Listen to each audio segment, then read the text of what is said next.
The Galactic Council chambers fell silent as Ambassador Lisa Chen gathered her belongings. Her hands moved with deliberate precision, placing each data pad into her case with the quiet dignity that had defined humanity's presence among the stars for 3 generations. "You understand the Council's decision is final," Archon Velther announced from his elevated platform, his crystalline voice echoing through the vast chamber. "Humanity has 30 planetary rotations to vacate all Council territories." Lisa looked up at the assembled representatives, the Velkari with their shimmering exoskeletons, the gaseous Nefarians contained in their environmental suits, the ancient Krell whose civilization had spanned millennia before humans ever looked to the stars. Species who had voted unanimously to expel humanity from the galactic community.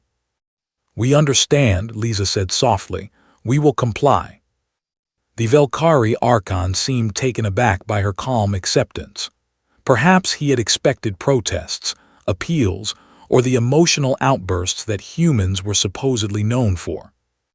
The humans' aggressive expansion, their disregard for established protocols, their constant questioning of our ways, began Representative Shaxmal of the Krell. "We've heard the charges," Lisa interrupted gently. "There's no need to repeat them. We'll leave as requested." She closed her case with a soft click that seemed to reverberate through the chamber like a closing door. Alex Morrison stood on the observation deck of the human outpost on Kepler 442b, watching the ships arrive. One after another, human vessels descended from the sky, colony transports, research stations, trade ships, all answering the recall. "How many so far?" asked Dr. Yuki Tanaka, the station's chief scientist. 217 stations evacuated, 308 to go. Alex's jaw tightened. "We built this station with our own hands, Yuki. We discovered 4 new elements here. We taught the Nefarians how to synthesize protein chains that could exist in their atmosphere." "I know," Yuki said quietly, "but we're leaving anyway." "Why didn't Lisa fight harder? Why didn't we?" "Because that's not who we are anymore," Yuki interrupted. "We left Earth's wars behind. We don't force ourselves where we're not wanted." Alex watched another ship lift off, carrying families who had made this world their home, children who had never seen Earth, scientists whose research was now abandoned mid-discovery. "They'll regret this," he muttered. "Maybe, but that's their problem now, not ours." The first sign came 3 months after humanity's departure. The Nefarian Nebula farms, which had fed 17 systems, began to collapse. The delicate balance of gas harvesting and stellar management had always been maintained by human engineers who understood the intricate mathematics of plasma dynamics better than any other species.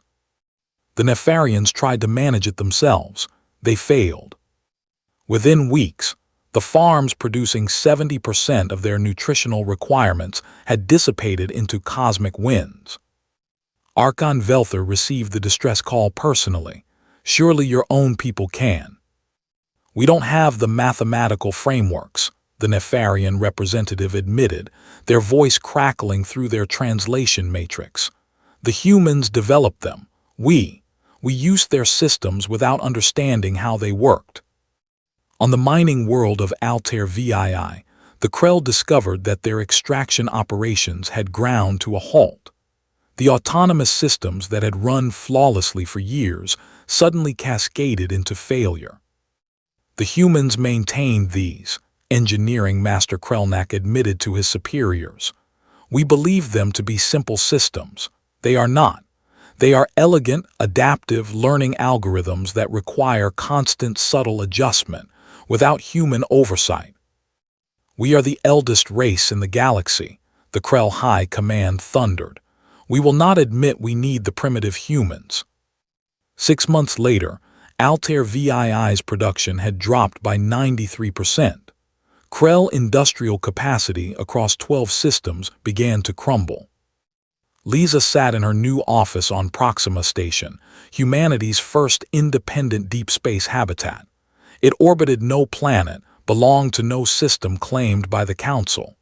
Here, in the void between stars, humanity had begun building something new.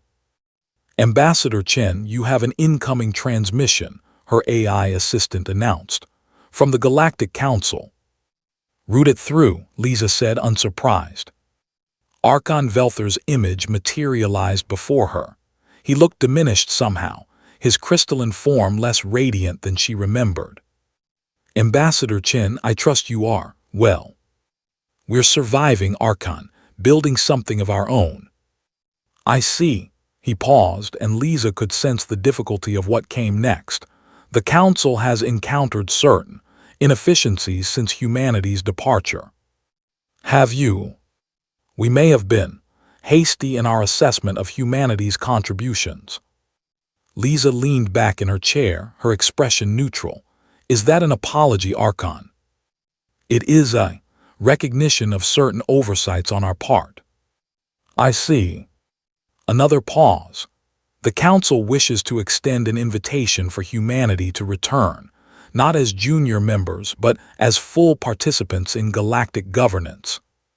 Alex, who had been listening from across the room, shook his head vigorously, but Lisa raised a hand. "That's a generous offer, Archon, but I'm afraid humanity must decline." "Ambassador, please understand. The Nefarian food crisis, the Krell industrial collapse, the Velkari medical systems failing." "You didn't need us when things were running smoothly," Lisa said, her voice still gentle but edged with iron. "You didn't value what we contributed because it worked so well you never noticed it. We were the engineers in the shadows, the problem solvers you called when nothing else worked, the innovators whose solutions you used without acknowledgement." "We see that now." "Do you? Or do you simply see that things are broken and you need someone to fix them?" Velther's silence was answer enough. "Humanity isn't interested in being your repair crew anymore, Archon. We're not interested in being tolerated just until you don't need us anymore. We're building our own future now. One where our contributions are valued not because systems fail without us, but because we're recognized as equals from the start. The Council is prepared to offer." "We don't want your offers. We want mutual respect, and respect isn't something you can legislate after the fact." Lisa stood, looking at the image of the being who had banished her people from the galactic community. "When you expelled us, you said humanity was too aggressive, too questioning, too disruptive. Maybe you were right. Maybe we don't fit in your carefully ordered galaxy, but perhaps the problem wasn't that we asked too many questions. Perhaps it was that you'd stopped asking any at all." She moved to terminate the connection, then paused. "If you ever figure out that true civilization isn't about maintaining the status quo but about growing together, about valuing different perspectives and approaches, about building something greater than any single species could achieve alone, then perhaps we can talk. But until then, Archon, we have work to do. We have a future to build." The transmission ended. Alex walked over to stand beside her at the viewport.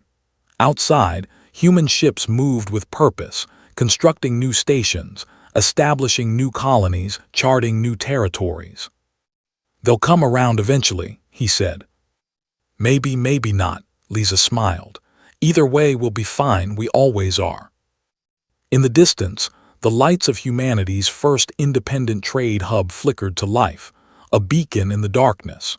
Humanity had left silently when asked, had accepted banishment without protest or violence. But in their absence, the galaxy was learning what it had lost. And perhaps, more importantly, humanity was discovering what it could become when it stopped trying to fit into someone else's vision and started building its own. The silence of their departure had spoken volumes. Now it was time to see what their independence would say. End.